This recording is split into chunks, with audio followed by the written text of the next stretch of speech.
An easy peasy history of USA. USA! USA! USA! The land of opportunity. Home of Hollywood, the Statue of Liberty, and birthplace of McDonald's.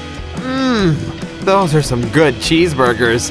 But how did America unite all of those states to become the country we know and love? Easy peasy, bro. Let's go back in time and see how it all played out.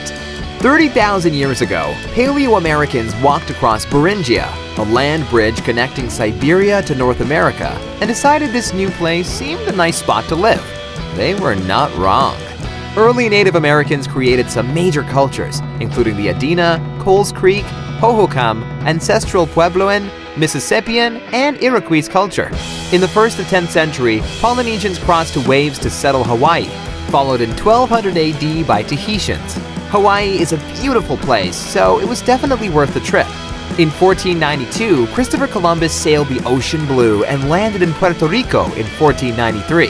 He was immediately a really terrible dude and forced the native peoples to find gold for him, or else die, sold many children into slavery, and decimated the Indian native population so badly that the population of Hispaniola went from over 300,000 to only 500 in less than 60 years. Wow.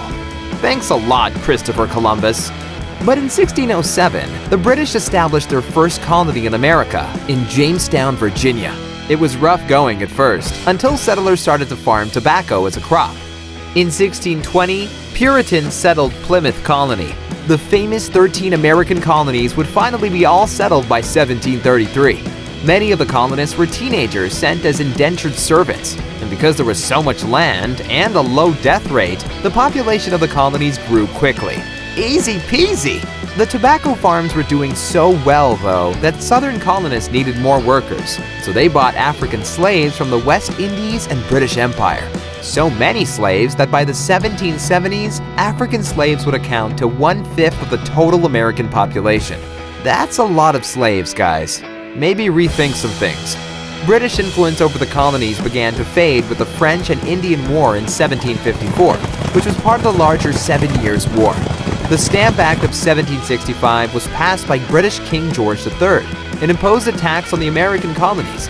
This made the colonies mad because they had to pay taxes and yet weren't represented. Understandable. After another tax was passed on tea, residents of Boston decided they'd had enough and threw tea into the Boston Harbor. It was a lot of tea. Like over 92,000 pounds of tea. That's roughly 46 tons. Britain was not happy about the Boston Tea Party, and that meant that the American Revolutionary War would officially break out in 1775. The colonies declared independence on July 4th, 1776, and changed their name to the United States of America. Good choice, everyone! As we all know, after years of fighting and General George Washington's successful strategies, the USA won the war and earned their independence from Britain. Everything would be easy peasy after that, right? We'll see. The USA put a constitution in place, supporting a strong president and granting powers of taxation. In 1791, they wrote the Bill of Rights, which granted the freedom of speech, freedom of religious pursuit, the right to a jury trial, and other really great and awesome things. Not too shabby, America. General George Washington became the very first American president. He retired after 2 terms, setting a precedent that is still in place today. And the nation's capital moved from New York to Philadelphia and finally settled in Washington, D.C., where it still remains today. The northern states, realizing that slavery was a horrible idea, abolished it in their states. And in 1809, President James Madison would sever American ties with the Atlantic slave trade. And if you think that would be the end of slavery in America, you would be wrong. Besides being terrible to African slaves, a lot of Americans were also terrible to the Native American population. In 1830, the Indian Removal Act came into play. This stated that Native Americans on tribal lands east of the Mississippi had to be moved west of the Mississippi because Americans wanted their land. This led to the Cherokee Trail of Tears, where Cherokee peoples were marched westward. The trek was so horrible that 2,000 to 8,000 of the 16,543 Cherokee peoples died along the way. The Seminole peoples in Florida decided they wouldn't leave and spent years fighting the American Army in the Seminole Wars. In 1840, the abolitionist movement changed to focus on the sin of slavery, and in 1861, the American Civil War broke out because of the South's desire to keep their slaves and the North's desire to free them. It was the war that would have the most American casualties. Over 750,000 soldiers died, and that's not even counting civilian casualties. But the North won the war. Easy peasy. And in 1863, the Emancipation Proclamation is signed, freeing 3 million slaves. Finally! There were more bad times to come, of course. World War I would bring a lot of death. And though America tried to stay out of World War II, when the Japanese bombed Pearl Harbor in Hawaii, America had to join the Allies in the fight. America would end up building nuclear bombs and dropping them on the cities of Hiroshima and Nagasaki in Japan.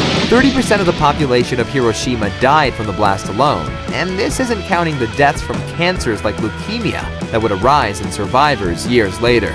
The bombs were terribly destructive and haven't been used in warfare since, which is a really good thing. The Cold War would follow World War II, where America and the USSR would compete for being the biggest global superpower. The threat of mutually assured destruction, however, stopped the USA and USSR from nuclear war, though it did lead to the Vietnam War and Korean War. In the 1950s, the civil rights movement arose to fight against institutionalized racism in America. Martin Luther King Jr. told the world about his dream, and Rosa Parks refused to give up her seat on a bus to a white passenger. The movement would bring about powerful changes in integration, but still to this day, people still fight against racism in America. On September 11, 2001, the USA was attacked when members of the Al-Qaeda terrorist group hijacked 4 airplanes and managed to crash 2 of them in the Twin Towers of the World Trade Center and the 3rd into the Pentagon. This began the USA's War on Terror, which still echoes today. Though in 2014, President Barack Obama officially ended the combat mission and promised to withdraw all American troops at the end of 2016. The United States of America has come a long way since it began as native cultures and 13 colonies on the East Coast. America is now a global superpower. It's famous for baseball, rock and roll, celebrities, and blue jeans. Tourists can visit the Grand Canyon, Yellowstone National Park, or New York City. Good job, USA! If you love learning about the history of America, it's easy peasy to click to subscribe, so you don't miss any other awesome videos.